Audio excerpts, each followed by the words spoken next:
Muito boa tarde, Sr. Presidente, senhoras e senhores deputados, colegas membros do Governo. A Lei de Bases do Ambiente, datada de 1993, foi aprovada antes, através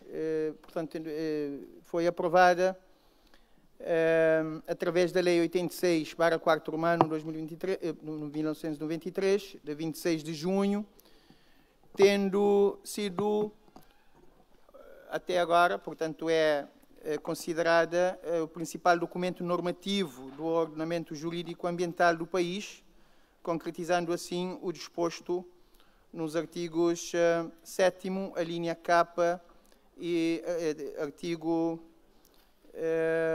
73º da Constituição da República de Cabo Verde. Apesar dos seus 29 anos de existência, a mesma ainda continua atual e, na maioria das vezes, dá resposta às exigências da proteção ambiental no país. Devo dizer que o legislador, na altura, foi muito feliz pelas opções legisladas na altura. Trata-se de uma excelente lei. Aquilo que nós vamos trazer aqui como proposta é verdadeiramente pequena coisa, pequena atualização, tendo em conta a qualidade da Lei de Bases do Ambiente.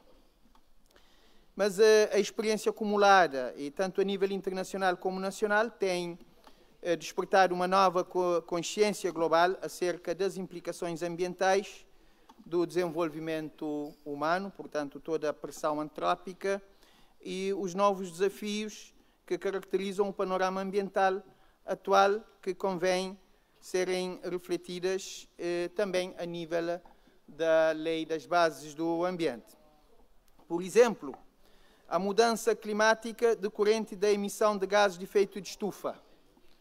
Nós sabemos que a Convenção Quadro das Nações Unidas sobre as mudanças climáticas é de 92.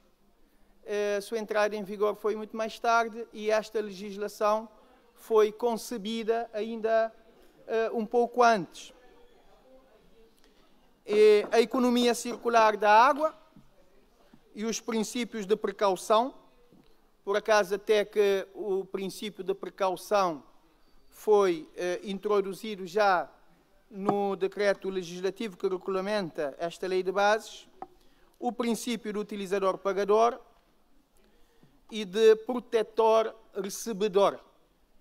São princípios muito caros ao ambiente hoje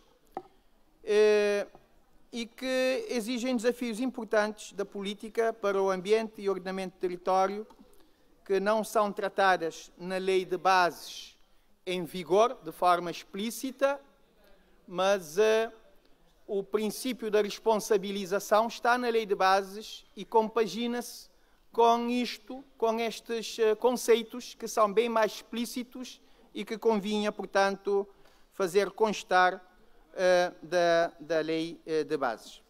É neste quadro que se achou pertinente proceder à alteração de alguns artigos do presente diploma, sem prejuízo de uma futura revisão mais profunda, mas que nós entendemos não há a necessidade agora, integrando os tais conceitos e princípios modernos de proteção do ambiente, com vista à sua compatibilização com as melhores práticas e com o novo contexto de desenvolvimento socioeconómico do nosso país.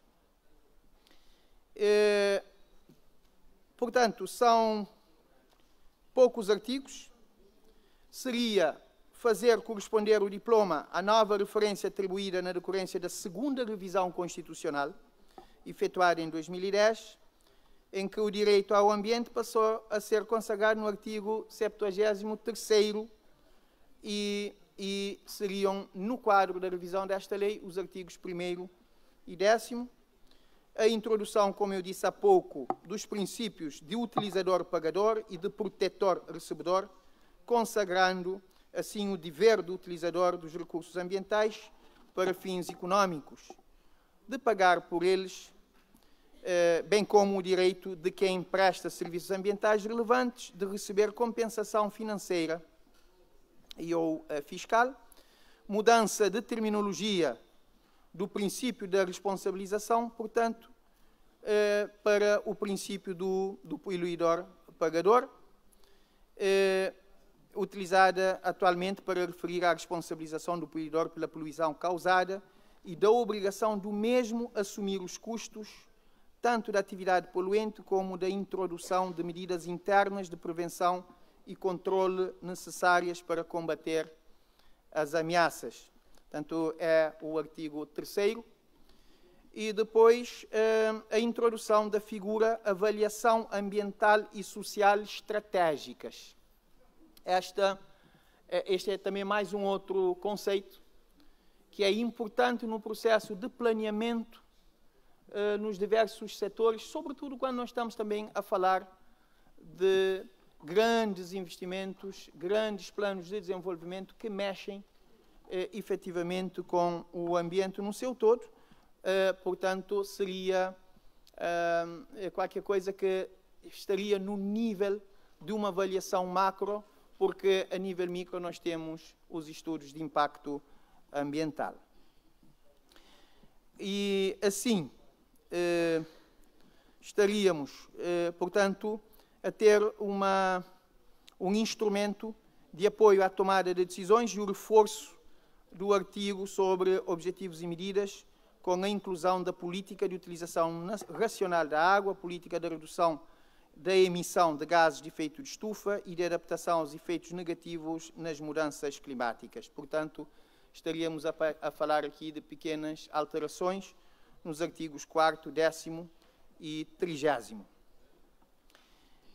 Também é uma boa oportunidade para eliminar a obrigatoriedade da elaboração do livro branco sobre o estado do ambiente, tendo em conta que a prática tem demonstrado sobre a inoperância de elaboração deste instrumento e considerando que o relatório anual sobre o estado do ambiente é um instrumento suficiente, menos complexo e de mais fácil leitura para relatar o estado do ambiente, isto no artigo 50º, e estaríamos a criar melhores condições para discutirmos o ambiente no Parlamento durante a apresentação do relatório sobre o estado do ambiente. O livro branco é um documento muito mais complexo, 200 e tal páginas, com muitas questões mais técnicas, que depois, enfim, dificulta o próprio Parlamento de discutir as principais políticas e os indicadores do ambiente. Portanto, em resumo, e gostaria de terminar, são alterações que, quanto a nós, são pacíficas, são pequenas alterações, 8 artigos, mas que fariam com que a nossa já muito boa Lei de Bases do Ambiente ficasse mais ajustada à situação atual. Portanto, era isto, Sr. Presidente. Muito obrigado.